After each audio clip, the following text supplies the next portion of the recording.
وكل بدعة ضلالة وكل ضلالة في النار. بسم الله.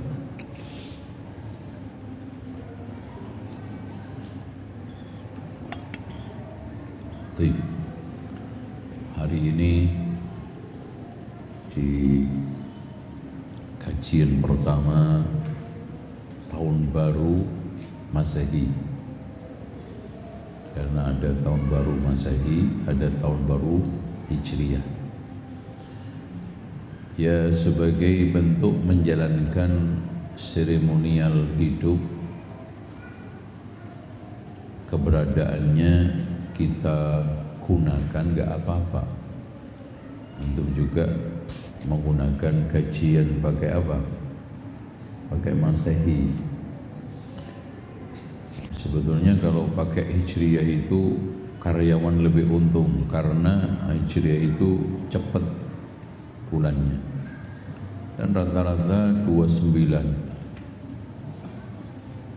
dan dibandingkan dengan Masehi udah ada pekan kelima, tanggalnya ada yang 31.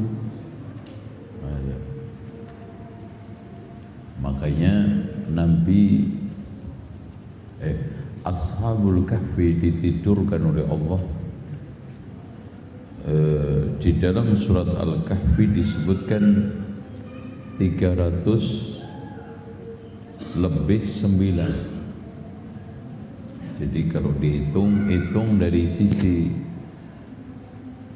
Masehi, Hijriyah sama Masehiyah itu 300 tahun itu terpautnya sampai 9 tahun. Masya Allah. Jadi kalau umpamanya antum kerja 300 tahun itu, kalau pakai Masehi cuman digaji 300 tahun, 9 tahunnya nggak digaji. Nah, itu. Makanya Allah katakan yauma khalaqas samawati wal arda. Jadi Allah tetapkan bulan kalender Hijriah 12 bulan itu dengan nama-nama yang ada itu sejak Allah ciptakan langit dan bumi. Jadi ya, tapi nggak apa-apa, karena antum juga mau kan digaji pakai tanggal Masehi. Makanya kalau antum punya perusahaan sendiri, antum bisa pakai Hijriah. Itu karyawannya senang itu, yang nggak senang antumnya. Ya, pernah pondok saya gunakan Hijriah itu. Kekacauannya pada adat kebiasaan yang dia sudah jalankan. Apa, istrinya nagih tanggalnya tanggal mudanya Masehi, padahal untuk Hijriyah baru pertengahan. Nah, itu. Terus nanti konsekuensi lain dari tagihan-tagihan, apalagi punya, nah itu makanya banyak error, akhirnya kita balikin ke Masehi.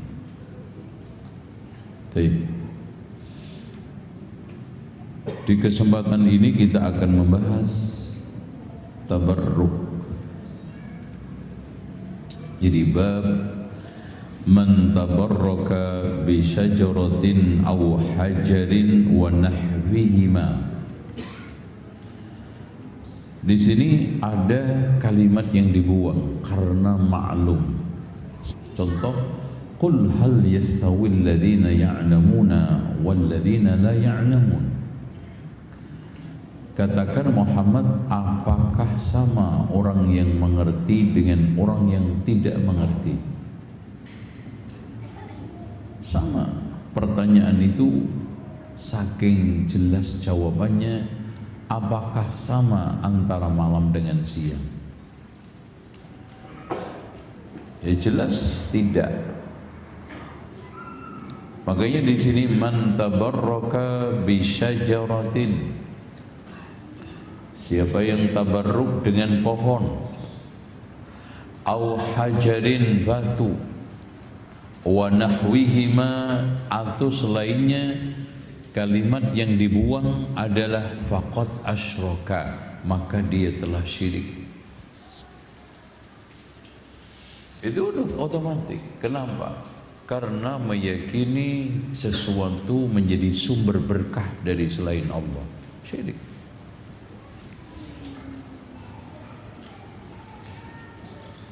Makanya di sini Syekh Muhammad mengawali dengan syajarah. Ternyata tabarruk terhadap benda-benda itu dari zaman dahulu sampai sekarang, mungkin ila yaumil qiyamah, itu didominasi oleh apa? Pohon.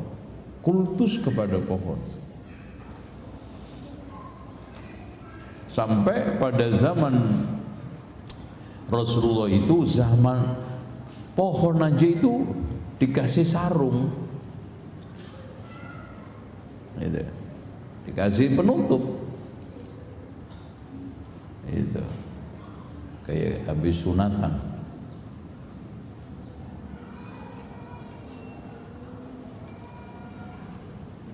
Itu terutama terhadap Uzza. Uzza itu pohon sebetulnya. Dan bahkan di pohon itu ada setannya yang lebih sering menjelma kepada manusia daripada kecil. Makanya ketika Rasulullah memerintahkan Khalid untuk membunuh, balik lagi, sudah saya babat ya Rasulullah itu pohonnya. Ma tasna' syai'ah, kamu enggak melakukan apapun. Karena belum. Ternyata datang ke berikut yang kedua, keluarlah wanita telanjang, rambutnya itu terurai sampai menutup wajahnya, dan wajahnya tertutup dengan panah. Ya kalau mungkin orang Indonesia namain kuntilanak. Langsung disabet oleh Khalid bin Walid, dibunuh, terbelah menjadi dua. Kembali kepada Rasulullah, kamu telah membunuh Uzza. Dialah Uzza itu.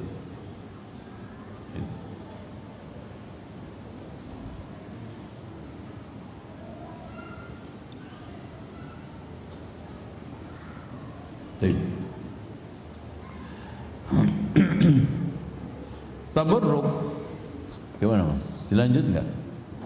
Jangan tidur ya, ini karena suasana mantap banget nih. Jadi sejak pagi itu saya buka pintu rumah saya karena anginnya Masya Allah, AC aja kalah. Ya Masya Allah. Enaknya ini makan jagung godok, itu sama kacang godok, tidur. Ah itu mantap itu. Baik. Man di sini kalimat ini ismun mustarak. Artinya nama yang mencakup jenis seluruh laki perempuan, mufrad musanna jama', ya, itu man. Dan sighatnya menggunakan sighat mutlaqah. Ya. Dan ini menunjukkan ahli sunnati wal jamaah ketika memvonis sesuatu itu dengan vonis mutlak, tidak muayyan. Man kafara, man tabarraka, man halafa, man umum. Makanya kalau kita dituduh takfiri, suka mengkafirkan orang, mengkafirkan fulan, kopar kafir katanya, dikit-dikit kafir, saya tantang, tolong tunjuk hidung namanya siapa tokoh di Indonesia yang pernah saya atau dikafirkan oleh da'i ahli sunnati wal jamaah. Tolong sebutin namanya. Nggak ada. Itu ada nggak? Nggak ada. Yang kita sampaikan itu adalah vonis mutlak, dan itu adalah yang diajarkan oleh Al-Quran dan Sunnah.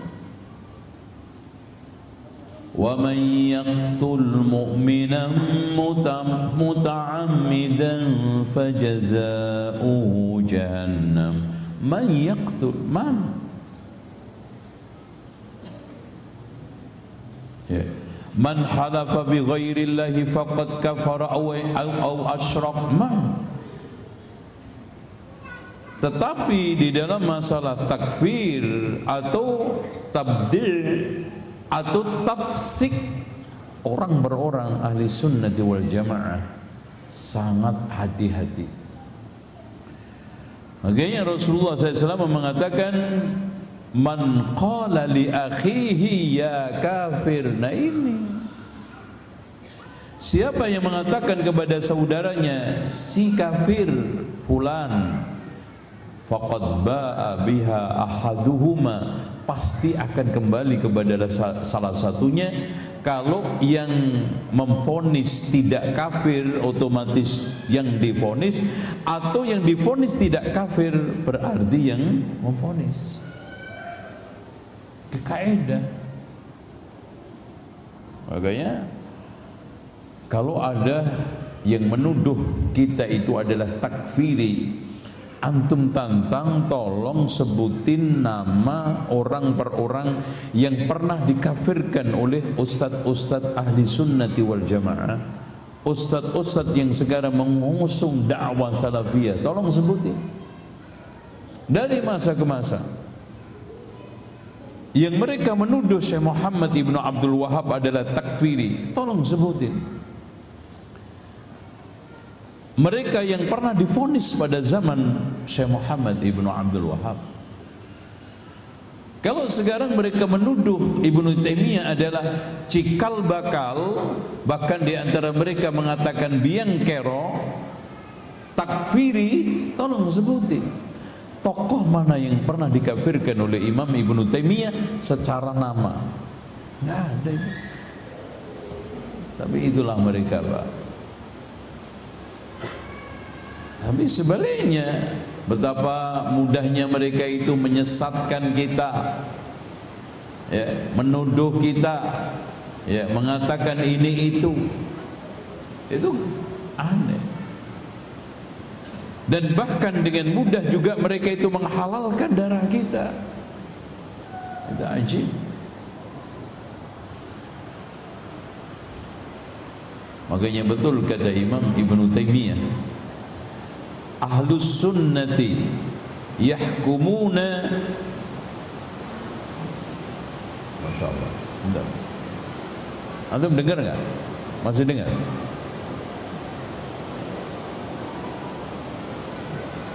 Alhamdulillah.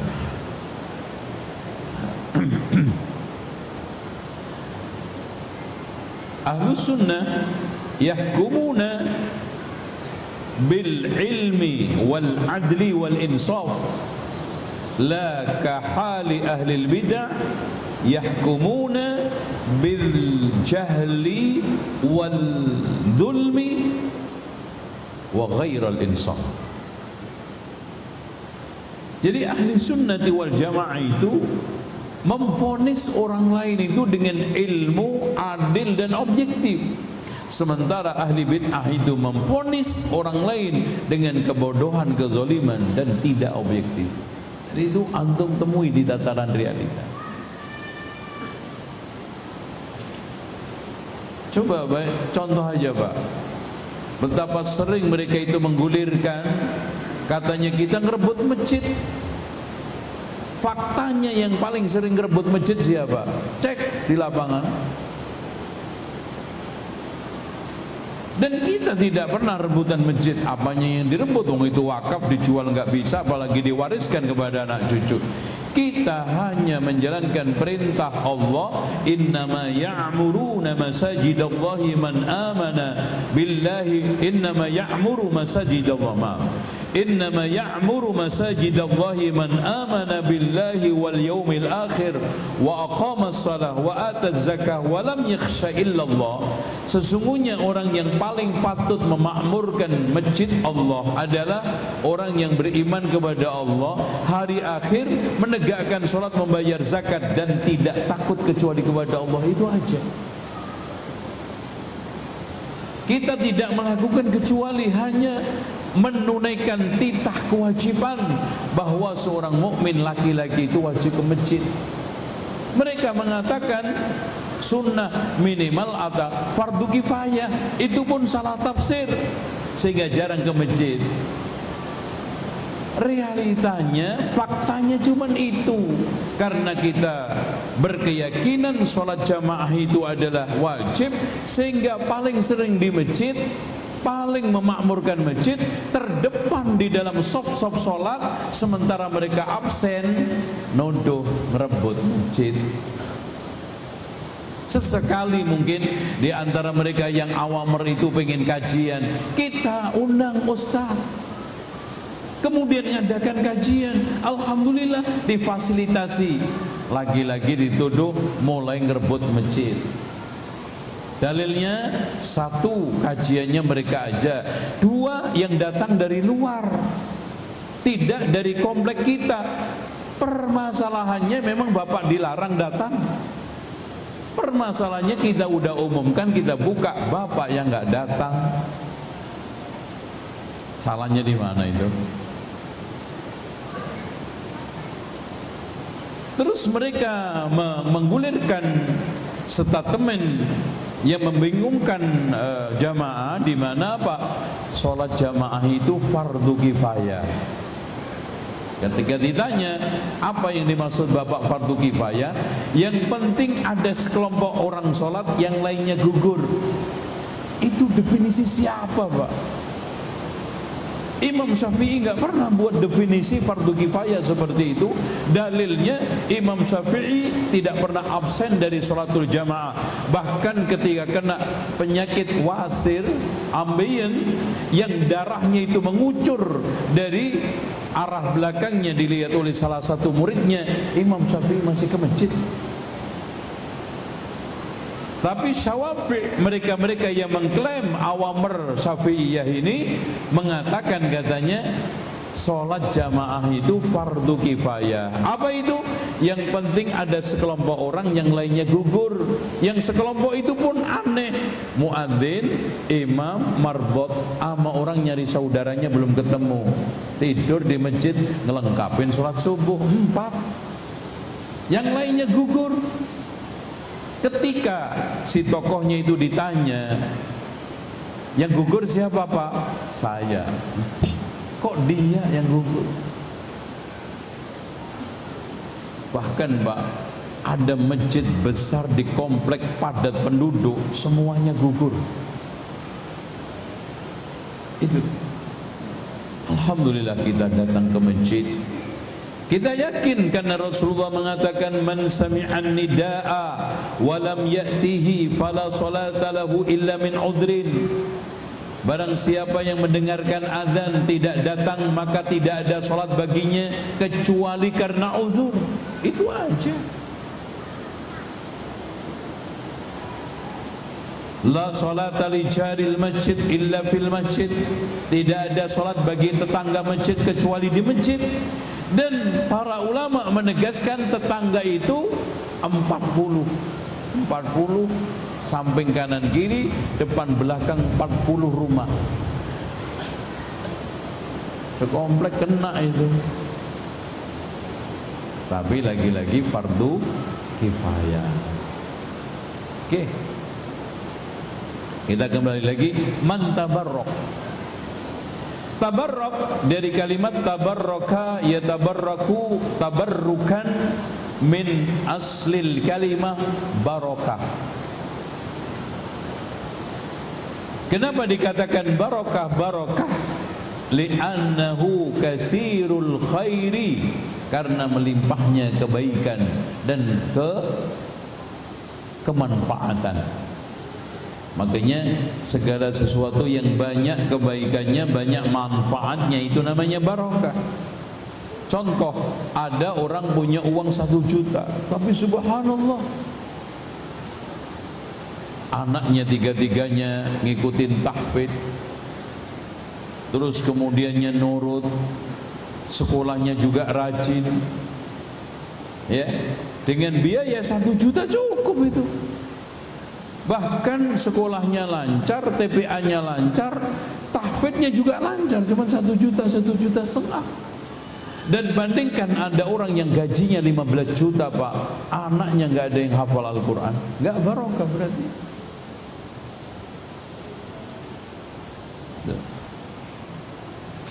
Makanya Muslim itu tidak melihat semata-mata kualitas nominal yang dia pegang, ini 100 lebih sedikit daripada 1 juta, ini 1 juta lebih sedikit daripada 10 juta, ini 10 juta lebih sedikit daripada 100 juta, tidak.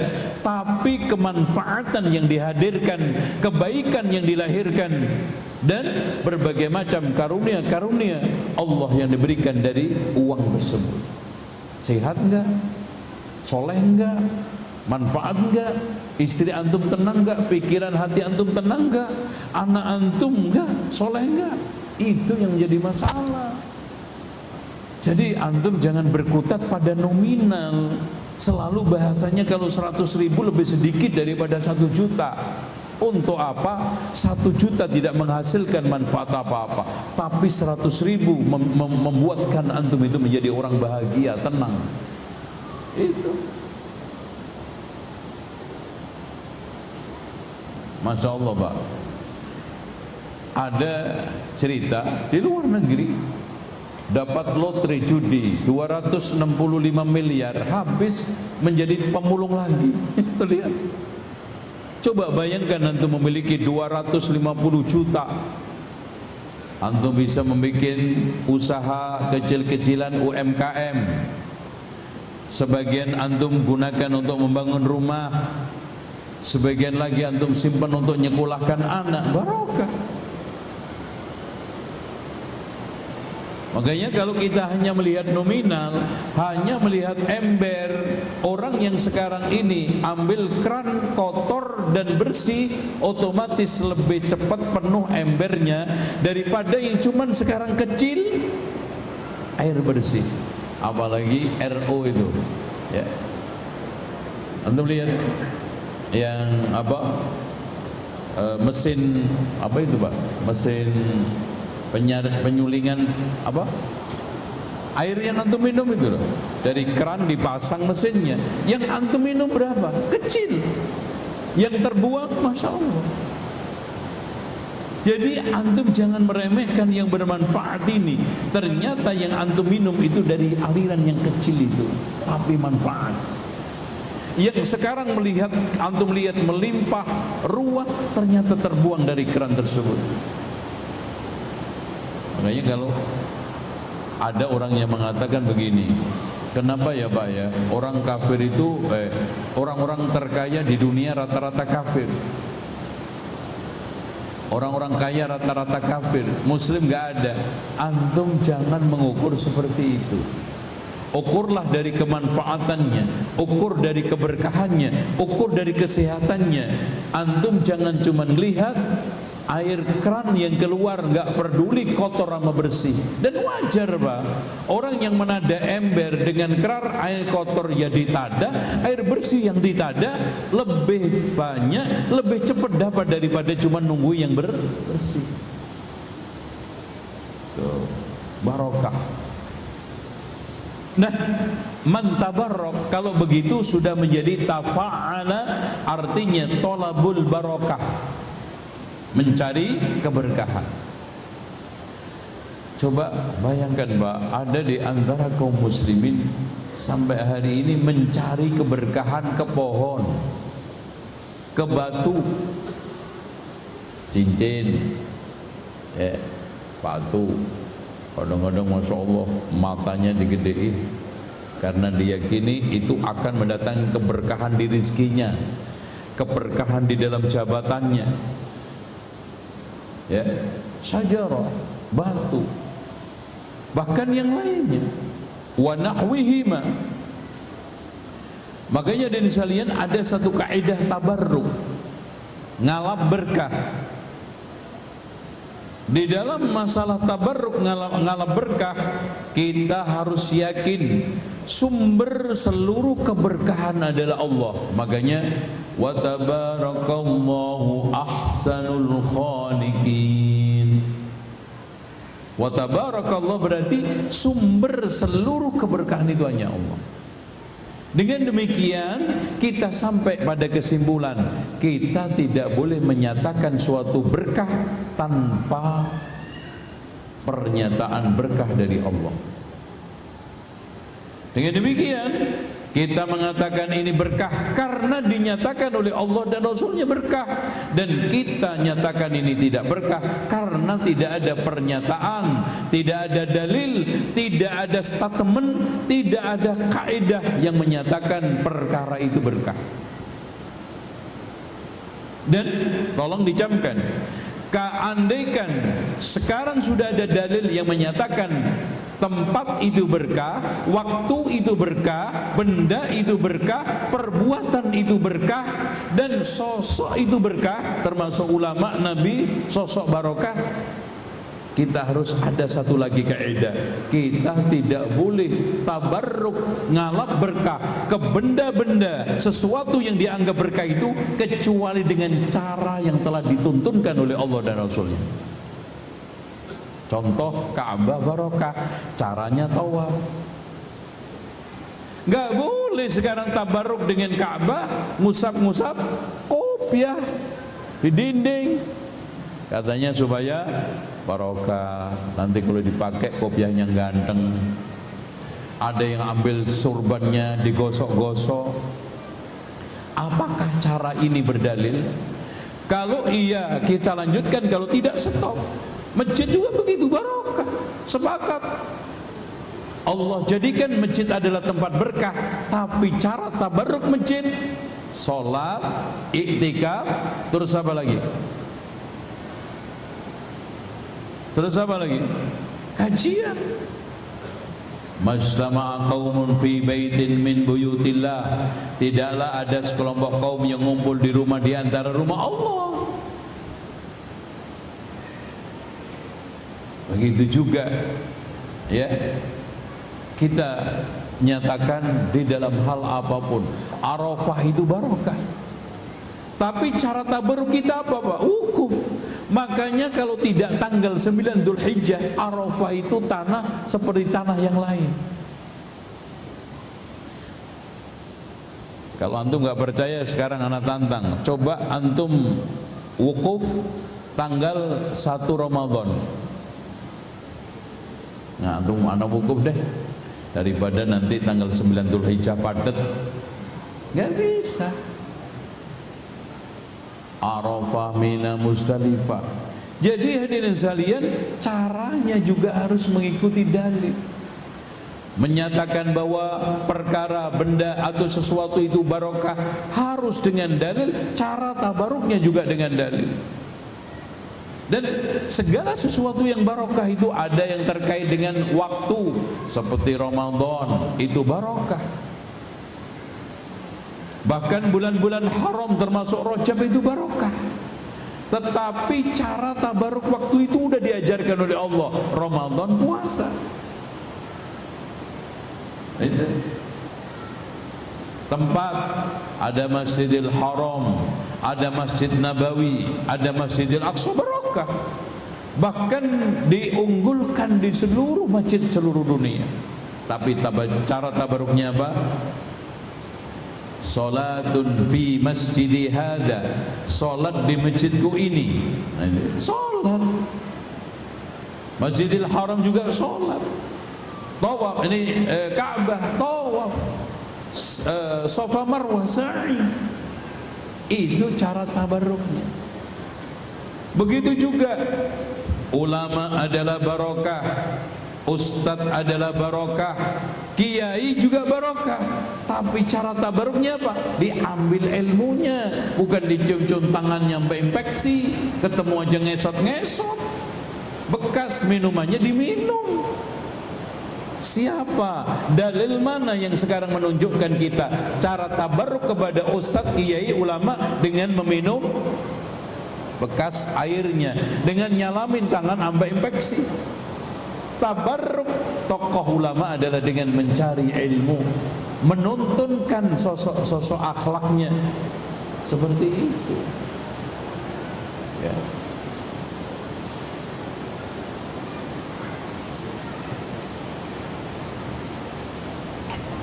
Contoh, zam-zam berkah. Caranya apa? Diminum. Ma'uz zamzam lima syuribalahu. Air zam-zam tergantung untuk apa diminumnya. Jangan disimpan di rumah segalon. Kalau ada rumah segalon zam-zam barokah, disimpan aja, nggak diminum-minum, nggak manfaat. Zam-zam lama-lama juga rusak, namanya air. Cara tabaruknya diminum. Dan seterusnya. Terus apa lagi? Tempat masjid. Bahkan ikhwah sekalian, kita nyatakan bahwa kuburan kaum muslimin itu adalah barokah. Tapi cara tabaruknya apa? Bukan sekarang ini kita minta-minta kepada penghuni kubur, bukan sekarang kita ini iktikaf di situ, mohon-mohon dan melakukan berbagai macam aktivitas, tapi kita apa? Datang ziarah. Zurul kubur fa innaha tudzakkirul akhirah. Kemudian kita ucapkan salam, kita muhasabat tadkiratul akhirah fa innaha tudzakkirul akhirah. Makanya kita sampai tidak boleh nginjek kuburan kaum muslimin, duduk di atas kuburan kaum muslimin, karena di situ ada hurmahnya. Tapi apapun yang sudah dinyatakan oleh dalil berkah, cara tabaruk ini juga harus sesuai dengan dalil. Contoh aja Pak, kita nggak ingkari pohon itu barokah. Caranya apa? Kita gunakan untuk berteduh, kita rawat untuk apa? Supaya oksigen terawat. Bukan sekarang disembah-sembah. Saya tanya sekarang, pohon ini mengandung kebaikan nggak? Barokah berarti. Cara kita mengambil barokahnya pohon apa? Kita tanam, kita manfaatkan apa? Oksigennya. Selesai.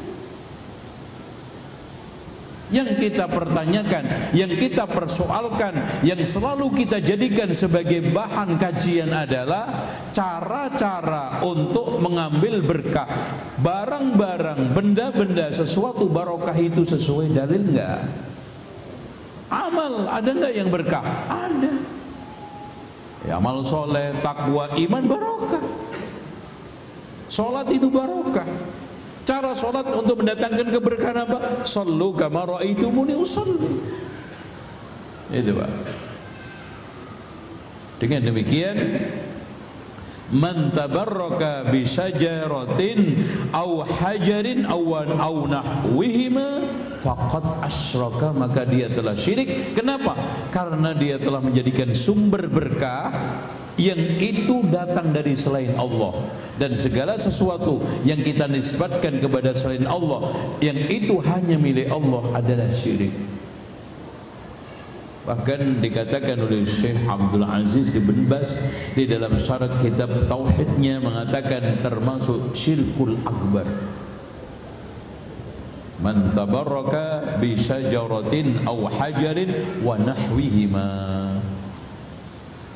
Jadi clear. Jadi kita nggak ada anti berkah Pak, nggak ada anti wali, ya, nggak ada anti tabarruk.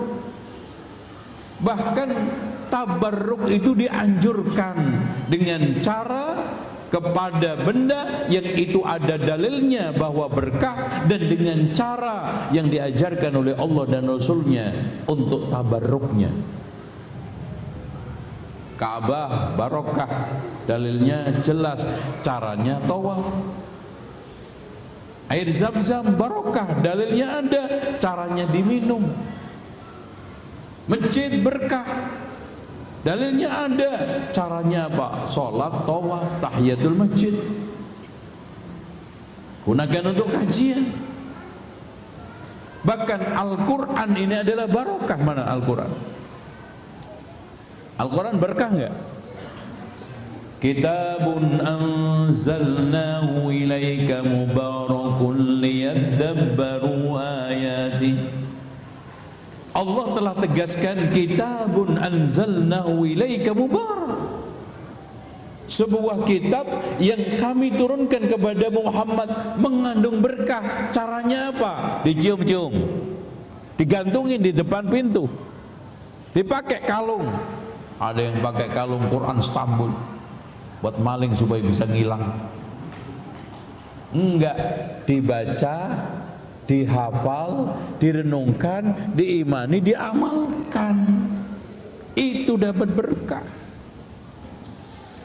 Makanya kadang-kadang ada orang nyium-nyium Quran untuk menghormati tabarruk kepada Quran, habis itu menginjak-injak isinya dengan melakukan kebid'ahan. Baca Yasin di Yasinan, baca Yasin di tahlilan, nginjek-nginjek itu.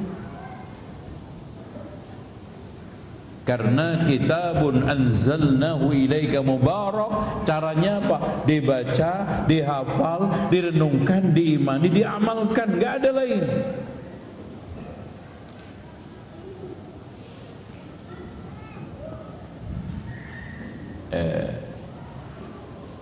Ada orang yang meyakini kuburan wali itu barokah. Dalam konteks mereka, akhirnya masuk kuburan wali, masing-masing nyentuh, kan ada kongleong itu begini, katanya siapa aja yang mampu nyentuh nanti hajatnya terkabul, usahanya lancar, jodohnya dekat. Kasihan yang pendek. Sama seperti yang ke Borobudur, siapa yang tangannya bisa menggayuh Tuhan yang ada di dalam apa itu sangkar, itu nanti akan sukses, usahanya lancar. Kasihan orang Indonesia tangannya pendek-pendek, makanya yang kaya barat tangannya panjang-panjang. Ini semuanya cara-cara tabarruk yang dilarang. Ini maksudnya Pak. Bahkan itu ada di Masjidil Aqsa Pak. Di Kubbatus yang itu yang kuning itu ada tempat lubang kecil yang diyakini di situ ada batu bawaan Isra Mi'rajnya Rasulullah. Siapa yang memasukkan jarinya dan bisa menyentuh batu itu, maka hajatnya terkabul, jodohnya dekat, usahanya lancar, macam-macam. Ya kasihan yang jarinya pendek kayak jari saya. Itu beda dengan jarinya bule panjang-panjang. Lagi-lagi yang kaya orang barat. Kan gitu. Aduh, cara tabarruk seperti ini Pak, mengalir dari Sabang sampai Merauke. Diyakini awamer yang bersimpuh di kuburan-kuburan, pindah dari satu kuburan wali ke kuburan lain, tempat angker satu ke tempat angker yang lainnya, baik itu kuburan, tempat wingit, gua, termasuk juga apa? Pohon-pohon yang diyakini sebagai pohon keramat. Makanya faqad asyraka syirkan akbar, bahaya ini. Ya itu loh Pak. Nah ini dalilnya sekarang mulai kita baca. Wa qawlihi ta'ala,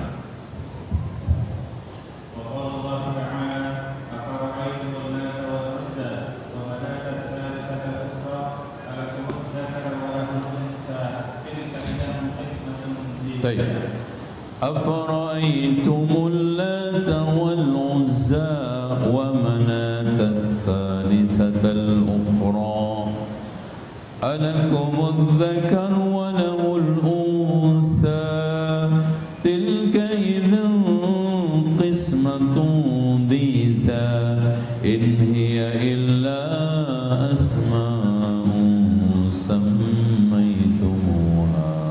Dan seterusnya. Ikhwah sekalian, dalil yang dihadirkan oleh Syekh Muhammad Ibn Abdul Wahab presisi sekali. Ternyata apa-apa yang sekarang diyakini barokah juga diyakini kaum musyrikun barokah. Apa? Pohon, batu, dan juga tempat-tempat angker, mewakili semuanya. Yang pertama, Al-Lata itu berhala yang letaknya antara Mekah dengan Taif. Jadi orang-orang jahiliyah dulu itu haji, Pak. Tapi sebelum masuk Mekah itu mampir, kalau sekarang ke Mikot, kalau mereka ke berhala itu. Jadi orang-orang yang lewat Taif mampir dulu ke Tuhannya namanya Lata. Ya, semacam mukadimah prosesi untuk masuk Mekah dengan memberikan berbagai macam sajen, ritual-ritual sama. Jadi, kemudian Uzza. Uzza ini letaknya antara Najd dengan Mekah, karena pintu haji ketika itu antara itu. Kalau enggak Taif, Najd. Kemudian yang ketiga, Manat, yaitu Tuhan yang letaknya di wadi lembah Qadid, yang banyak disembah orang-orang yang datang dari Madinah, Aus, Khazraj sama Khuza'ah. Jadi mereka yang datang dari Madinah mampir dulu ke situ. Masya Allah. Dan Lata itu awalnya simpel, Pak. Dari kalimat Lata yalutu, artinya orang yang menumbuk sawik, makanan yang mirip kalau sekarang itu adonan kemudian dibakar atau dimasak. Dulu disuguhkan kepada orang-orang yang haji secara gratis. Nah, orang yang membuat ini dikenang karena kebaikannya itu, dibikinlah patung situs, dikenang, diagungkan, akhirnya disembah. Sama pelakuan orang zaman sekarang. Awalnya kagum terhadap sosok, kemudian sosok itu dibikinkan patung untuk dikenang, diagungkan, dimuliakan. Akhirnya apa? Dikultuskan, disembah. Dan menyembah itu tidak harus sujud rukuk, sholat enggak apa. Minta sesuatu keberkahan, mencari sesuatu keberkahan, untuk mencari solusi kebutuhan hajat kehidupan. Ketika macet, kreditnya datang ke kuburan. Ketika sulit, rezekinya datang ke kuburan. Ketika seret, sulit, rezekinya datang ke kuburan. Ketika macet, jabatannya datang ke kuburan. Ketika mendapatkan berbagai macam kesulitan hidup, datang ke tempat-tempat wingit, keramat, angker tersebut. Sama. Afara'aitumul Lata wal Uzza. Dan Uzza ini, Pak, sangat dibanggakan oleh orang Makkah. Jadi bukan hanya disembah orang yang lewat, Mekah juga. Makanya ketika Abu Sufyan menantang Rasulullah dan pasukannya, apa yang dia katakan, Pak? Inna lanal Uzza wa la Uzzata lakum. Kami memiliki Tuhan Uzza, kalian tidak memiliki. Makanya Rasulullah memerintahkan sahabatnya balas, inna lana maula wala maula lakum. Kita memiliki pelindung Allah, kalian tidak memilikinya. Langsung kecap. Saking dibanggakannya, dikultuskannya, dijadikan sebagai sesuatu yang apa? Yang istimewa, sakral, bahkan memiliki kesucian. Bangga mereka. Coba sekarang betapa bangganya sebagian orang awam terhadap kuburan-kuburan wali. Sama. Padahal semua kuburan sama, Pak.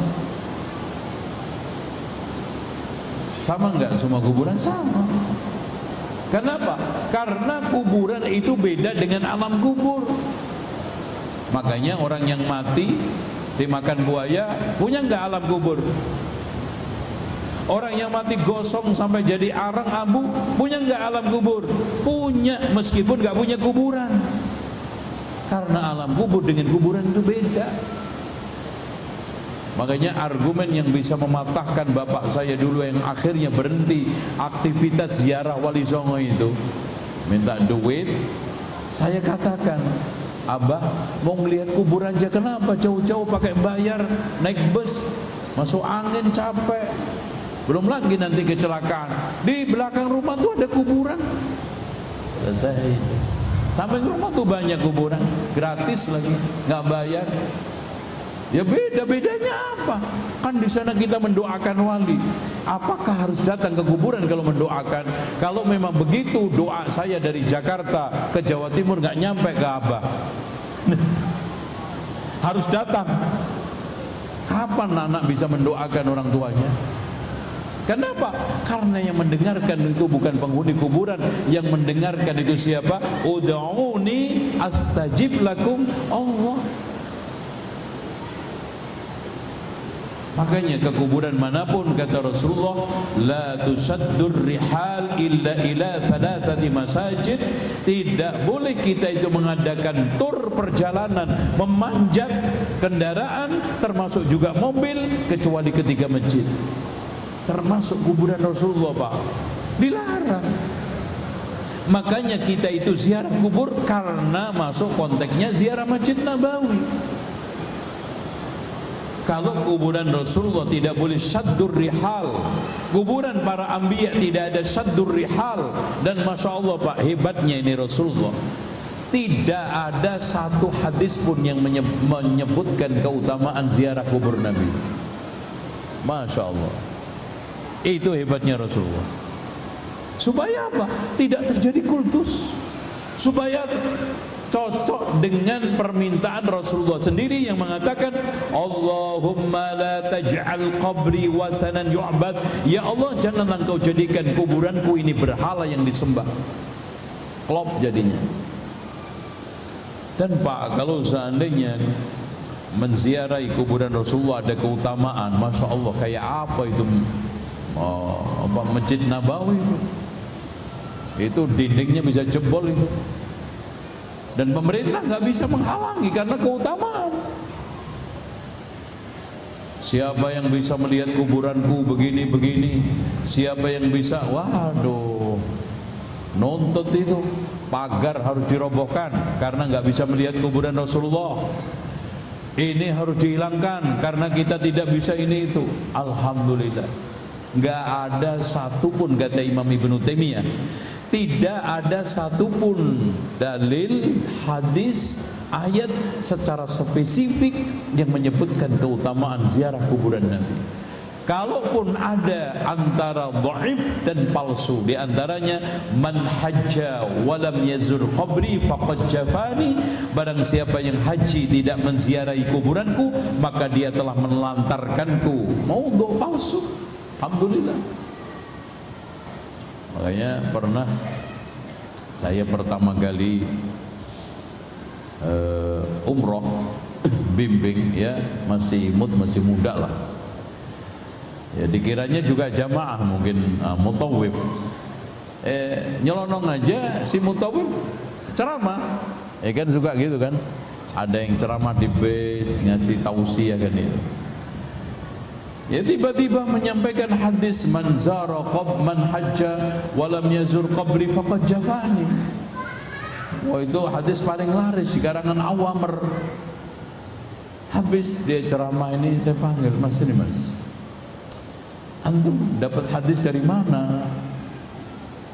Ya, hadis Rasulullah nih Pak. Ya dari mana?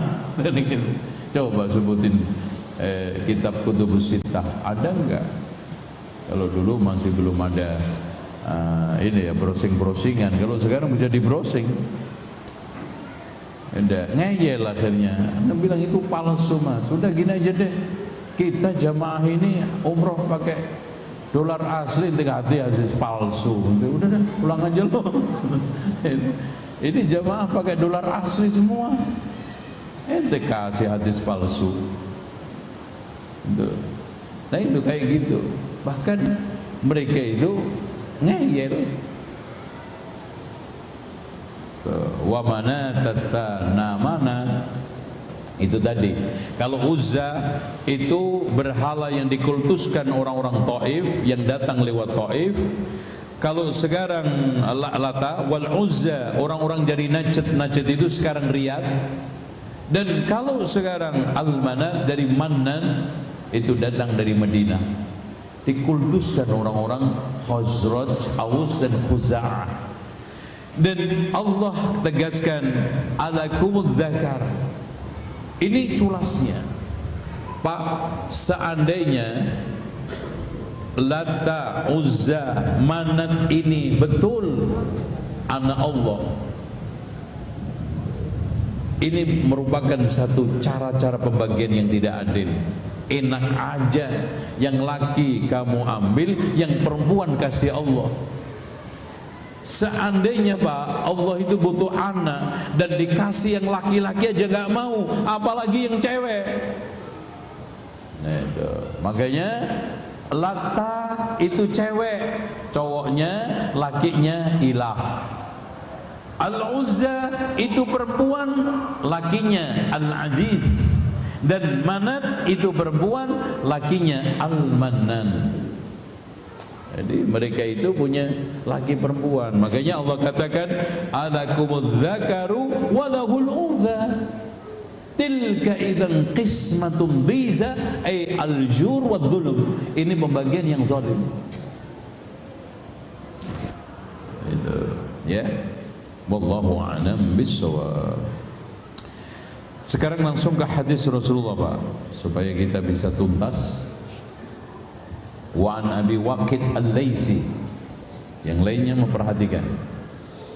Wa an Abi Waqid Al-Laitsi qala kharajna ma'a Rasulillah sallallahu alaihi wasallam ila Hunain. Hunain ini berarti lebih dekat dengan tadi itu Lata, karena Hunain itu di sekitar Taif, Saqif. Ya. Ini perang, pada waktu itu perang Hunain. Lanjut. Kami baru masuk Islam, jadi kan ada banyak kabilah-kabilah setelah mendengarkan Rasulullah itu dermawan, karena Masya Allah di perang ini Rasulullah membagi ghanimah kepada orang-orang Badui, orang-orang mu'alaf, orang-orang yang ingin masuk Islam, dikasih semua. Bahkan sahabat-sahabat yang perang nggak dapat. Makanya ada di antara mereka yang kalau bahasa kita itu grundel, nggak terima. Langsung Rasulullah ceramah, di antara ceramahnya, wahai sahabatku, mana yang kamu pilih? Mereka pulang bawa unta, sapi, kambing, kalian pulang membawa saya ke rumah. Mosok unta sama Rasulullah dibanding-bandingin. Ya Rasulullah, kami memilih pulang membawa engkau. Wahai Ansor, demi Allah, andaikan bukan karena hijrah, aku pun tetap orang Ansor. Habis itu langsung nangis semuanya. Wahai Ansor, demi Allah, aku akan melalui jalan yang dilalui Ansor, mendaki gunung yang didaki oleh Ansor, melalui lembah yang dilalui Ansor. Kalau bukan karena hijrah pun, aku akan tetap menjadi orang Ansor. Nangis semuanya. Ini di antaranya mereka yang baru masuk Islam mengatakan kepada Rasulullah, walil musyrikina sidratun. Orang-orang musyrik itu punya pohon bidara. Kenapa Pak?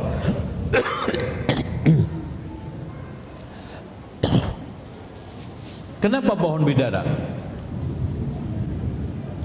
Karena pohon yang paling subur, paling banyak dan membesar, rindang.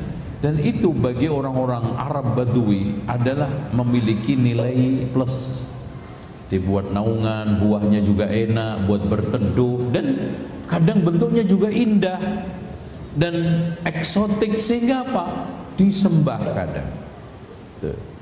Dan sampai hari ini tanaman yang paling terbanyak tumbuh di padang pasir itu ya sidroh. Makanya direkomendasikan oleh Rasulullah juga untuk apa? Untuk ruqyah. Dan ini juga nanti pohon yang paling mahal, pohon yang paling besar, pohon yang paling banyak di surga. Makanya puncak daripada alam itu apa? Sidroh. Inda sidratil muntaha indaha jannatul ma'wa. Lanjutan daripada surat An-Najm itu. itu ya, yang wan najmi idza hawa ma dhalla sahibukum wa ma ghawa wa ma yantiqu 'anil hawa in huwa illa wahyun yuha, dan sampai inda sidratil muntaha, indah jadi sidrah, yang nanti di surga itu perjalanan 100 tahun, raqib as-sari', satu perjalanan yang cepat, yang buahnya itu segede-gede loyang, segede loyang-loyangnya hajar, dan daunnya selebar apa? Telinga-telinga gajah. Masya Allah. Dan subhanallah Pak, buahnya itu manis dan bermanfaat ya. Makanya kalau antum nanam keluar buah biasanya itu ya, kalau pertamanya hijau kemudian kuning, nah kalau sudah kuning itu manis itu. Biasanya kalau dijual di pasar-pasar Mekah Madinah itu namanya apel India itu. Baik. Ini sehingga di sini dikultuskan. Jadi ada pohon bidara yang memiliki nilai-nilai klinik, memiliki nilai-nilai ritual di kalangan kaum musyrikin. Ya'kufuna indaha, mereka bersimpuh ya, duduk tabarukan seperti mereka sekarang tabarukan di sekitar kuburan para wali itu kan, dengan tahlilan baca yasin. Mereka juga sama. Wayanutna ini wayanutuna biha aslihatahum, mereka gantungkan pedang-pedang mereka, tombak-tombak mereka, senjata mereka dengan meyakini pedang, tombak, senjata yang digantungkan barokah kalau dibuat perang menang. Nah, sama toh? Sama. Nah, yuqalu laha dzatu anwat, karena pohon itu sering dibuat cantol-cantolan begitu, pohon cantolan, dzatu anwat, untuk gantung nyantolin benda-benda. Bahkan juga kadang-kadang dibuat untuk gantungin bungkusan sesuatu isinya bibit kurma, supaya nanti habis digantung ditanam kurmanya barokah. Ini tabarruk. Yang haram, yang syirik, karena menjadikan sumber berkah yang itu tidak dijadikan sumber berkah oleh Allah, dan caranya tidak sesuai dengan aturan, bahkan syirik kepada Allah. Famaror Nabi Sidra, akhirnya kita lewat pohon bidara itu, yang bukan pohon bidara tadi, yang lain. Dikiranya cara-cara itu benar untuk membuat tandingan yang sama. Setelah masuk Islam barangkali boleh, tapi dengan cara apa? Tabarruk Islami. Usul sahabat-sahabat yang baru masuk Islam, ya Rasulullah, bisa enggak pohon bidara ini kita jadikan seperti bidara zaman jahiliyah itu, tapi dengan versi Islam. Ya nanti buat gantung-gantung senjata lah, kalau mau perang biar menang, pedang, tombak dan yang lainnya. Jadi usul, jadi dia usul tabarruk Islami. Ya, jahiliyah ini diislamisasikan kayak sekarang gitu loh Pak. Tahlilan itu kan sumbernya dari Hindu-Buddha, cuman deislamisasikan dengan cara seperti botol bir bintang, sekarang isinya bukan bir bintang lagi, tapi diisi kopi teh, jadi halal. Itu kiasnya mereka. Ini juga gitu. Ini menunjukkan Pak, orang yang baru masuk Islam rentan sekali kena syubhat, rentan sekali kena masalah-masalah yang dia terjatuh ke dalam kesalahan gak sadar. Makanya hati-hati. Makanya mu'alaf baru masuk Islam itu belajar. Ini baru masuk Islam langsung jadi ustadz. Makanya banyak nyesatin umat. Kenapa? Tidak tertutup kemungkinan keyakinan-keyakinan lama dia masih dia torehkan di dalam dakwah setelah masuk Islam. Tanpa sadar dia melakukan kesalahan, tanpa sadar menyebarkan kesesatan di tengah jamaah, karena ilmunya belum diseleksi oleh ilmu Islam.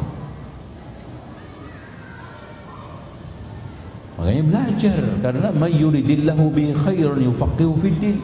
Barang siapa yang dikehendaki oleh Allah baik akan dipahamkan agamanya. Meskipun Anda profesor, meskipun Anda doktor, kemudian Anda mu'alaf masuk Islam, belajar, karena innamal ilmu bitta'allum. Ilmu itu karena belajar. Bukan karena sekarang ini otomatis Anda mu'alaf, karena profesor, doktor, karena ini langsung otomatis, nggak bisa. Belajar, innamal ilmu bitta'allum. Yang belajar aja sudah puluhan tahun masih keliru-keliru.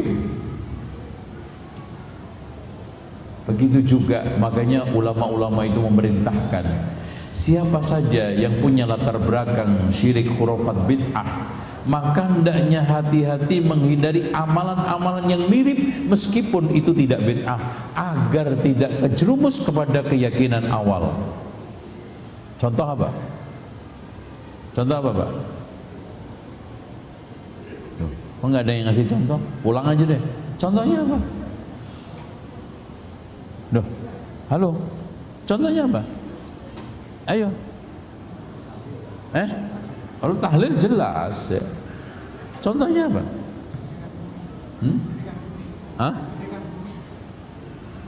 Syirik juga itu, sedekah bumi, sedekah laut. Yang paling syubhat apa? Ayo. Itu jelas bid'ah. Enggak, itu sebetulnya enggak ada masalah, boleh. Tapi bagi orang yang punya latar belakang tradisi seperti saya, dulu pernah tahlilan, dulu pernah maulutan dan yang lainnya, akikah dengan mengumpulkan banyak orang. Karena acara-acara itu potensi untuk bisa balik ke zaman dulu. Ya, ada marhabaannya kan gitu. Makanya hadirin sekalian, Rasulullah sallallahu alaihi wasallam menghilangkan kebiasaan mencukur kemudian menyembelih akikah, kemudian mengoleskan darahnya ke kepala, karena itu bisa menuntun kepada jahiliyah. Itu. Jadi segala sesuatu yang bisa menuntun antum kembali kepada praktek-praktek kesalahan antum, masa lalu antum hindarkan, ihtiyatan di dalam rangka untuk hati-hati. Bagi orang lain mungkin gak ada masalah, itu kan. Apalagi antum, masya Allah, dikenal dulu itu kalau sudah akikan pasti begini nih. Akhirnya dijadikan, Ustadz itu aja juga begitu, nggak apa-apa tuh. Kemarin juga akikahan begini kayak begini, padahal nggak ada marhabaannya. Tuh. Sama juga ada orang yang mengadakan untuk alasan mengganti tahlilan, kematian diganti dengan ceramah. Antum hentikan, walaupun ceramah itu nggak dilarang, walaupun nggak hari 1, 2, 3, 7. Tapi potensi untuk pembenaran antum hindarkan. Nah gitu lah. Paham tuh? Kok melototin saya, Pak? Nggak setuju tuh? Gitu. Ini sekelas sahabat, karena dia baru masuk Islam, dia minta daun bidara, persis daun bidara milik orang-orang musyrikun, dianggapnya ini beda, nanti akan diislamisasikan oleh Rasulullah ritualnya, dengan harapan Rasulullah mengizinkan untuk tandingan, menandingin pohon bidara ala syirik, ini pohon bidara ala Islam. Begitu juga ada musik Islami, nah itu musik religi dan yang lainnya. Tapi sama. Apa kata Rasulullah? Allahu Akbar. Dalam lafaz lain subhanallah. Ini menunjukkan ketika orang itu keheranan, dianjurkan sunnahnya mengucapkan Allahu Akbar, atau kagum, atau kaget, atau apa. Makanya kalau umat Islam itu kagum, itu bukan tepuk-tepuk. Allahu Akbar. Yang tepuk-tepuk itu siapa? Orang non muslim. Allahu Akbar, subhanallah. Innahas sunan, di dalam lafaz lain innahas sanan. Kalau sanan itu mufrad, as-sunan jamak dari sunnah. Ini adalah perilaku umat dahulu. Seperti sabda Rasulullah, la tattabi'unna sanana aw sunana man kana qablakum shibran bi shibrin, dalam lafalan al-quddah bil qudwah, setapak demi setapak. Walladzi nafsi biyadi, demi zat yang jiwaku ada di tangannya, kama qalat banu Israil li Musa qultum wallahi walladzi nafsi biyadi kama qalat banu Israil li Musa ij'al lana ilahan kama lahum aliha. Wahai Musa, kenapa kita nggak dibikinin patung seperti mereka juga punya patung, tapi ini versi Islam? Qala, Nabi Musa menjawab, innakum qaumun tajhalun, bodoh amat kalian. No. Statusnya di sini bodoh amat, tajhalun. Latarkabunna sanana man kana qablakum, rawahu Tirmidzi. Baik, saya kira itu jam berapa Pak? Jam 11 dan udah clear. Mungkin antum baca fawaidnya aja. Fawaid yang pertama antum yang ada memperhatikan. Yang pertama,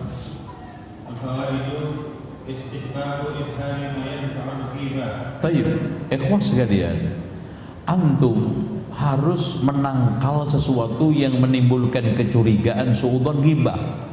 Contoh, antum habis ketemu atau berada di ruangan merokok, kan pakaian antum bau rokok kan?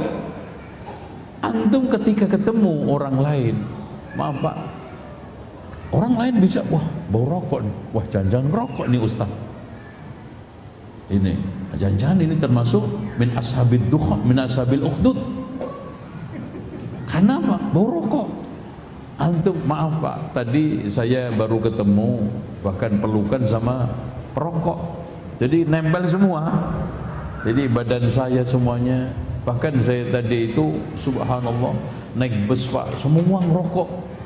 Berangkat khutbah Jumat, naik bus, busnya ngerokok semua, depan, belakang, kanan, kiri, subhanallah. Kopiahnya, sarungnya kayak saya begini, kena rokok semua. Masuk ke masjid, sunnah, Ustaz, antum rokok. Nah, antum tangkal itu suudzon, persepsi buruk, sehingga nanti terjatuh kepada ghibah. Itu penting itu. Contoh, antum bonceng perempuan,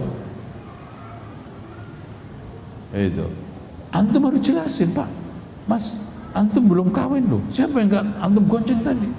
Karena di sini juga antum nggak punya family perempuan. Antum jelasin, ini adik saya yang baru datang dari kampung. Penting itu. Jangan-jangan udah mulai main akhwat, akhwat.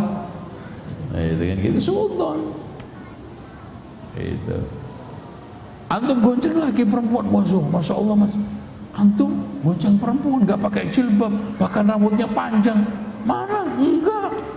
Terus siapa tadi? Kuntilanak. Jelasin. Atau barangkali bonceng robot. Itu.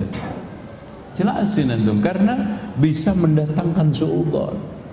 Makanya kata Umar bin Khattab, ya, man arrada nafsahu mawaqi'at tuham fala yarumanna man asa'a bihi dhon. Siapa yang menjeburkan ke tempat-tempat yang menimbulkan keraguan, jangan salahkan kalau ada orang suudzon. Contoh, anak ditemui jamaah, ternyata nonton di gedung film. Ustaz, di sini Ustaz. Lah ya, antum juga di sini. Wah, cocok dong Ustaz.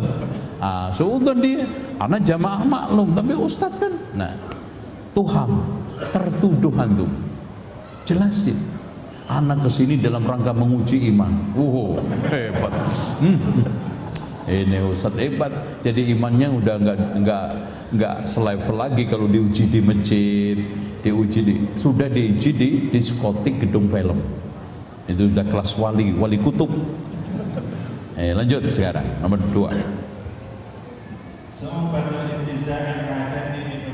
Subhanallah, betul Pak.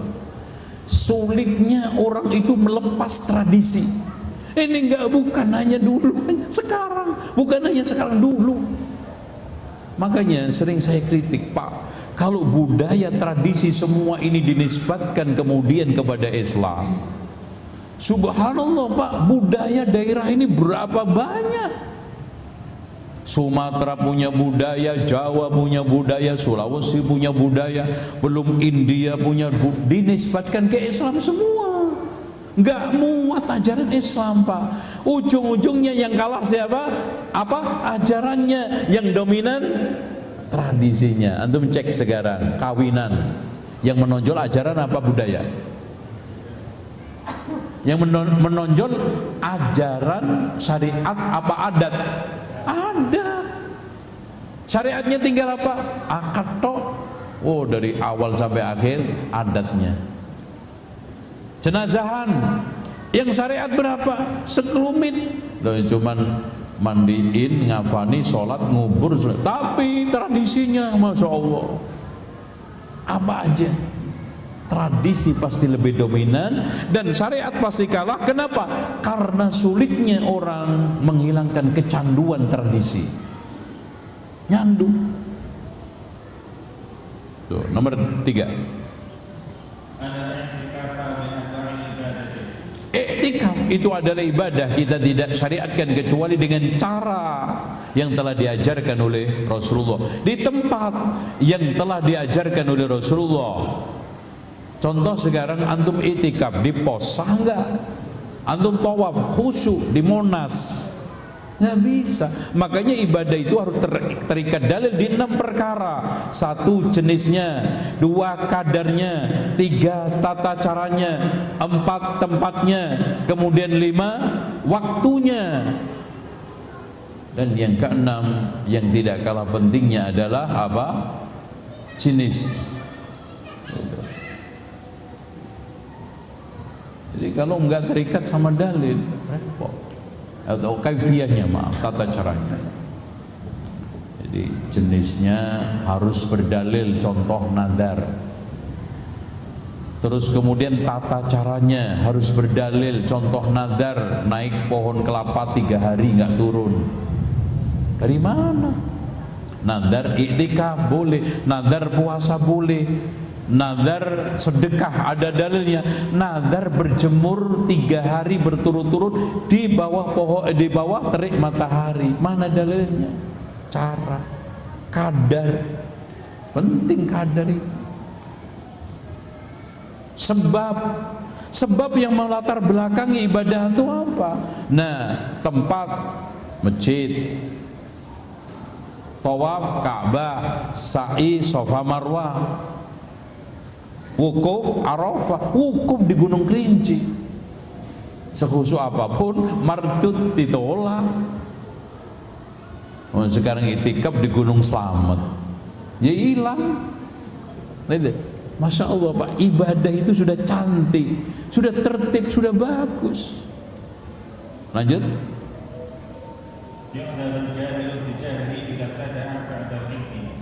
Orang bodoh itu diterima uzurnya asalkan setelah dijelaskan, nggak ngeyel. Nah ini ngeyel. Makanya bodoh itu ada 2, al-jahil al-murid lil hidayah, orang bodoh yang menginginkan hidayah, wal jahil al-mu'rid anil hidayah, orang yang bodoh berpaling dari hidayah. Nah ini yang nggak dimaafkan uzurnya. Makanya ada ikhtilaf di antara para ulama, al-udru bil jahli itu closingnya.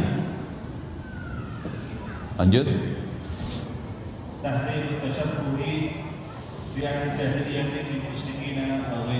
Ini jelas haramnya tasyabbuh dengan orang-orang musyrikun, dengan non-muslim. Man tasyabbaha biqaumin fahuwa minhum, termasuk mengucapkan Natal.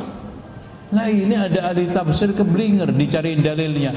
Dalil mengucapkan Natal ada di dalam Al-Quran. Salamun alayya yawma wulidtu wa yawma ub'atsu. Ini gimana? Jeruk makan jeruk. Masa dirinya mengucapkan dirinya salamun alayya. Terus mengucapkan salamnya ketika dibangkitkan gimana? Ketika mati gimana? Ini bukan ke sana arahnya. Tuh, lanjut. Ta'ajjub itu mengucapkan Allahu Akbar, Subhanallah, itu ta'ajjub. Jadi jangan tepuk-tepuk, jangan sekarang teriak-teriak, joget-joget, itu bukan ta'ajjub ala Islam. Ta'ajjub Allahu Akbar, Masya Allah, Subhanallah, itu. Lanjut. Nah, wajibnya kita mengantisipasi sesuatu sebelum terjadi. Wala taqrabu zina, sebetulnya bukan zina. Wala taqrabu, antisipasi. Itu Pak. Makanya kadang-kadang di dalam syariah dalil itu kita temukan sesuatu dilarang karena bukan zatnya, karena antisipasinya. Contoh sholat menghadap kuburan. La tusallu ilal kubur. Aslinya apa? Takut penyembahan kepada kuburan. Syaddu dhara'i. Lanjut. Masya Allah. Bahkan Rasul mengatakan umatku ini akan nanti kembali menyembah berhala. Subhanallah. Itu. Dan umatku ini akan mengikuti musyrikin. Ya Allah. Itu. Anak khawatir berhala-berhala ini nanti dibikin lagi itu replikanya itu. Itu di Saudi alasan wisata dibikin replika Lata, replika Uzza, replika Manat. Waduh. Udah. Alasan apa? Situs untuk menarik wisata. Di Indonesia kan gitu kan, dibikin. Lanjut. Dibolehkan seorang ketika menguatkan hasil fatwanya dengan sumpah walladzi nafsi wallahi dan yang lainnya. Lanjut. Dibolehkan kita itu bersumpah tanpa diminta untuk kemaslahatan, tapi jangan dikit-dikit sumpah, dikit-dikit sumpah. Ya, itu jelek. Ada lanjut.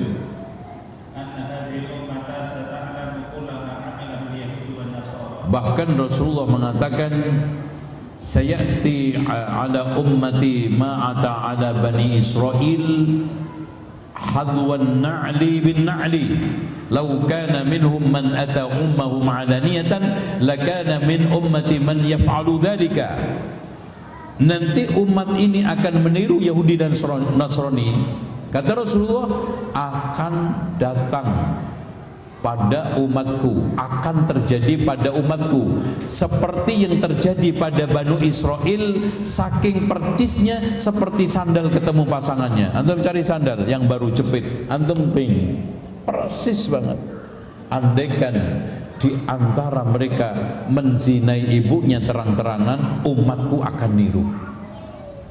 Dan sahih, Pak, Masya Allah. Mereka membuat acara miswot, orang Islam ikut-ikutan, ngirim peserta miswot. Apa yang terjadi? Penelanjangan kehormatan dan kesucian. Pergi pakainya lengkap, pulang hilang semua pakainya, telanjang. Makanya nggak ada lomba miswot, pemenang Edi Waloyo, apanya yang dipamerkan? Itu yang terjadi. Di belahan sana ada apa? LGBT, umat kita juga ikut LGBT. Di belahan sana ada apa? Langsung ditiru. Hadwan na'li bin na'li, seperti sandal ketemu pasangannya. Andaikan umat mereka menzinai ibunya terang-terangan di tengah jalan, umatku akan menirunya juga. Bukankah kita pernah mendengar ada seorang doktor memiliki disertasi zina itu halal asalkan memenuhi 3 syarat. 1, dilakukan di wilayah tertutup. Berarti kalau zina di dalam drum atau kerdus gitu halal. Syukur-syukur kerdusnya ditali kayak durian. 2, dilakukan suka sama suka. Berarti setelah zina jazakumullah khairan gitu kalau orang Arab. Nah, sudah dewasa, tidak ada keterpaksaan. Nauzubillah, legal, udah persis yang dikatakan Rasulullah. Nah, annama dhummat bihil yahud wa nas tahdhirun lahu, segala sesuatu yang dicela oleh Allah dan Rasulnya dari orang Yahudi dan Nasrani merupakan bentuk peringatan, kewaspadaan agar kita tidak menirunya. Wallahu a'lam bishawab. Saya kira itu. Ada tanya jawab nggak? Ditanya, dijawab. Oke. Antum mau pulang, antum dijawab. Gak apa-apa, pulang-pulang, senang saya. Oke. Bismillah. Izin bertanya Ustaz, bagaimana rezeki yang dibilang berkah? Berkah kan banyak kebaikannya, berarti asalnya salurannya halal. Digunakan untuk kebaikan, berarti melahirkan manfaat. Makanya harta ketika pertanyaannya nanti Rasulullah mengatakan wa an malihi min aina iktasaba wa ila aina anfaqa. Nanti ditanya tentang hartanya, dari mana dia dapatkan, kemana dia belanjakan. Itu harta. Makanya kata Yahya ibn Abi Katsir, harta itu seperti kalajengking. Kalau kamu tidak pintar menjambinya, meruqyahnya, jangan coba pegang. Apa itu ruqyahnya, jambinya? Ambil dari saluran yang halal, keluarkan hak-haknya sebagaimana mestinya, dan gunakan di wilayah-wilayah yang mendapatkan ridha Allah. Itu jambinya. Makanya Umar bin Abdul Aziz mengatakan, dunia itu seperti ular, indah untuk dipandang dan bahaya untuk dipegang. Makanya kalau antum bukan pawang banget, jangan coba pegang, gigit. Kalau pawang, masya Allah, cium-ciuman sama ular kobra, pegang-pegang sama ular kobra, bahkan dibuat untuk kalung. Antum lewat kalau nggak ahli. Harta itu seperti itu. Makanya betul kata Imam Ibnu Qayyim, mengejar dunia itu seperti berpasangan dengan pelacur, tidak pernah ada yang setia sama pasangannya. Ada yang setia? Nggak ada. Makanya mengejarnya seperti mengejar binatang buas, dan mencarinya seperti berenang di danau buaya. Ada yang selamat? Dan menikmatinya seperti minum air garam. Ada yang puas? Nggak ada. Lau kana li bani Adam wadin min dhahab la tamanna ay yakuna akhar. Andaikan ada anak Adam itu memiliki satu lembah terbuat dari emas, dia akan pengen yang berikutnya. Contoh aja. Dulu ketika antum masih merintis, biasanya merintih, S-nya berubah dari H, ngontrak, pindah dari sono sini, punya rumah, menghayal, ya Allah, alhamdulillah, syukur dah kayaknya. Ternyata setahun 2 tahun meke. Coba kalau punya kontrakan 2 pintu aja, ya Allah, udah seneng buat tambah-tambahan bayar listrik, untuk air. Ternyata nggak puas 2 pintu, ya Allah, kalau coba tambah 3 aja jadi 5, ya Allah, buat tambah-tambah SPP anak. 5 pun pengen 10, ya Allah, kalau 10 aja nih, ya Allah, buat sedekah ke masjid. Dapat 10 pun masjidnya nggak dapat. Pelit tetap. Karena apa? Tulul amal wa taswib. Makanya Pak, masya Allah, antum baca kitab Talbis Iblis Ibnul Jauzi, paling akhir Talbis Iblis dia apa? Tulul amal wa taswib. Dibikin orang panjang angan-angan, nunda-nunda kebaikan. Itu, masya Allah. Oke? Berkah itu Masya Allah. Coba bayangkan Pak, subhanallah, yang daurah yang saya adakan mendatangkan ulama dari Yordania. Coba bayangkan orang yang jamin makanannya si da'i selama seminggu, barokah. Karena da'i ini setelah pulang kampung tambah ilmunya, pulang ke tempat tinggal ngajar berapa orang itu, Masya Allah, ngajar 10, 100 saja berarti barokahnya. La ayyahdiyallahu bika, Masya Allah. Kadang dikasihin Allah, nggak sedikit yang nyumbang catering ya Allah. Alhamdulillah, setelah nyumbang ke daurah ini 4 kali lipat tender saya langsung datang, barokah. Berarti ada tambahan min haitsu la yahtasib. Itu. Cuman kalau orang sekuler kan nggak percaya itu. Mati aja kalau bisa nggak percaya itu orang sekuler. Makanya urusan dunia sama ibadah itu manusia terbagi menjadi 4. Ada orang yang memisahkan ibadah dari dunia, sekuler. Ada orang yang berlebih-lebihan dalam ibadah, itu namanya khawarij. Ada orang yang mengada-ada ibadah, namanya ahli bid'ah. Ada orang yang menjadikan ibadah tujuan hidup, itu mukmin. Wa ma khalaqtul jinna wal insa illa liya'budun. Gitu. Sahih enggak Ustaz doa setelah berwudu? Doa seperti doa setelah apa berwudu? Maksudnya hukum seperti doa setelah berwudu. Gimana sih Mas sampean ini? Sahih enggak Ustaz doa setelah berwudu? Doa seperti doa setelah berwudu? Kayaknya gini deh. Bener enggak Ustaz doa setelah wudu itu seperti doa setelah bermajelis? Bener. Subhanakallahumma wa bihamdika asyhadu an la ilaha illa anta.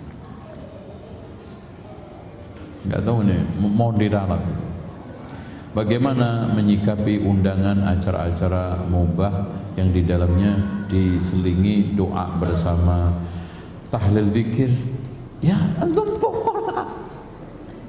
Susah banget sama neraka loh. Mas, jangan, kata Imam, ini antum pegang banget ucapan Ibnu Hazm. Jangan sekali-kali menyusahkan diri sendiri untuk nyenengin orang lain, gak ada perintah syariatnya. Hah? Clear? Jangan sekali-kali nyusahin diri sendiri untuk nyenengin orang, gak ada perintah syariat. Kalau antum nyusahin diri antum, ada perintah syariat, susah payah nganter orang lahiran ke rumah sakit macet sampai bensin habis, bahkan mobil mogok. Alhamdulillah ya Allah, ada perintah syariatnya, bantu orang. Toh 2 hari pagi ngulitin kelapa, naik turun pohon, tahlilan, ya ada pret. Rugi antum, ngapain ya Allah? Dari pagi susah payah cuma dapat ongkos 1 bungkus rokok, bantui konser. Jangan sekali-kali nyusahi diri, nggak ada perintah syariat untuk nyenengin orang. Itu antum catet, sehingga antum nanti akan gampang untuk membuat apa? Alasan. Loh, alasan gitu aja susah itu. Mereka maling aja gampang loh Pak. Dan punya alasan loh maling itu. Maling punya alasan, gampang bikin alasan. Ngerampok, zina, pelacuran itu wenteng banget Mbak. Kenapa melacur? Ya Mas, kekurangan ekonomi, ditinggal suami, anak banyak. Enteng loh jawabnya. Loh antum nolak tahlilan yo keabot banget. Ya Allah Mas sampai ini takut dikatain Wahabi. Ya Allah Mas, paling-paling juga kelas RT antum. Kalah loh antum sama gue. Anak kelas YouTube. Dari gitu tambah lagi gembong Wahabi. Aduh. Udahlah mas, antum sekali lagi jangan sekali-kali nyusahi diri sendiri, nyenengin orang lain. Tidak ada perintah syariat. Oke? Setuju? Nah, soal subhanallah, antum takut gak ada teman, gak ada tetangga. Kita itu memang sudah dicetak oleh Allah ghuraba. Kita subhanallah Pak, berjamaah di masjid ramai sekali padat. Cara sholat kita itu sendirian. Kita hidup di komplek, ramai di pasar, gak ada pun satu pun ngucapin salam. Kita sendiri yang ngucapin salam, jawab sendiri lagi juga. Gharib, antum sudah terasing. Antum terima sebagai sunatullah. Pulang kampung merantau, orang lain pada bawa uang melimpah, antum mau bawa buku. Udah gitu buku Wahabi lagi. Apaan mas begini? Buku apa lo bakar aja tuh? Masa? Tahlilan nggak boleh, maulidan bid'ah. Apanya yang boleh kalau begini? Karena apa? Dari A sampai Z syariahnya bid'ah. Makanya ketika dilarang, apanya yang boleh? Dikit-dikit bid'ah. Lo aja yang masuk surga. Itu. Oke. Apakah berkhidmah kepada ulama, Ustaz, dalam rangka memuliakan, termasuk di dalam cara ya tadi berkhidmah yang benar. Masya Allah Pak, tahu nggak Abdullah Ibnu Mas'ud itu kemana-mana selalu dia yang membawa sandalnya Rasulullah. Jadi karena Abdullah Ibnu Mas'ud itu nggak besar, jadi sandalnya itu dimasukin tangannya supaya nggak hilang, dan kemana-mana juga gampang, ngambil apa juga ini masukin. Udah. Nanti Rasulullah butuh dicopot. Khidmah. Subhanallah, ada seorang ulama, Rabi' bin Sulaiman Al-Muradi, muridnya Imam Asy-Syafi'i. Itu terkenal paling lambat hafalannya. Sampai Imam Syafi'i itu mengulang-ulangin untuk membacakan satu hadis itu 40 kali. Enggak nyangkut-nyangkut juga. Tapi karena dia khidmah sama ulama dalam hal-hal yang wajar, normal. Ya termasuk Masya Allah ada yang seorang dokter yang kecelakaan sama Ustadz Mubarak dulu itu, Masya Allah khidmah. Kemanapun dia yang nyetir, menghantarkan, nggak pernah hitung-hitung. Itu khidmah yang benar. Nah, Rabi' ibn Sulaiman Al-Muradi ini muazzin, ya, muazzin Masjid Amr bin As di Mesir. Kemudian Imam Syafi'i melihat anak ini bagus sebetulnya orang, dan lahirannya sama, terpaut beberapa bulan sama satu muridnya lagi, yaitu Ismail ibnu Yahya Al-Muzani. Kalau ini Masya Allah, saking inginnya memahami kitabnya Imam Syafi'i Ar-Risalah Pak, Rabi' bin Sulaiman Al-Muradi ini membaca 500 kali. Subhanallah, telaten. Dia sadar dengan kelamban, telaten mencari ilmu. Sampai Imam Syafi'i, Rabi', seandainya ilmu itu berupa makanan, kamu akan saya suapin tiap hari supaya bisa masuk. Itu kan gitu. Tapi akhirnya menjadi ulama. Subhanallah, karena gigih telaten. Atau tahu nggak mas, Imam As-Suyuti itu paling nggak bisa ngurusi matematik. Jadi kalau sudah matematik, hitung-hitungan angkat tangan. Angkat tangan. Sama sekali. Tapi subhanallah, antum baca kitab fikihnya, kok bisa bahas warisan? Karena ulet gigihnya tuh. Makanya ilmu itu bukan gigih, ulet, sabar. Pernah Imam Ahmad itu mentalkin hadis, muridnya itu berdiri dari mulai pagi sampai menjelang asar, berdiri Pak. Coba kalau antum udah pulang ngambek udah. Itu Makanya Imam Asy-Syafi'i mengatakan, man lam yaduk murra ta'allumi sa'atan tajarra dhullal jahli tula hayatihi. Barang siapa yang tidak pernah mencicipi pahitnya mencari ilmu, dia akan merasakan merenggut hinanya kebodohan seumur hidup. Bodoh itu hina. Ya. Wallahu a'lam bishawab. Ustaz, di kampus kami alhamdulillah berisi tahlilan, yasinan, acara kematian sudah ditinggalkan. Menggantikannya dengan sedekah tapi masih bertepatan dengan hari-hari tersebut, misalnya memasak, yaitu antum hindarkan. Takut antum keseret lagi. Saya pakai ini aja itu hati-hati Pak, takut keseret lagi. Ya kan gitu. Karena dulu saya pakai ake, tapi niatnya cari ilmu kebal. Nah ini kalau ada itu jangan pakai, gitu loh. Sampai di situ karena tadi sekelas sahabat karena baru masuk Islam, oh sama Rasulullah, ya Rasulullah bikinkan pohon sidr seperti kaum musyrikun punya untuk gantung-gantungi sesuatu. Sekelas sahabat, hadisu ahdin bil Islam, baru masuk Islam. Demikian, antum pulang nggak apa-apa, silahkan.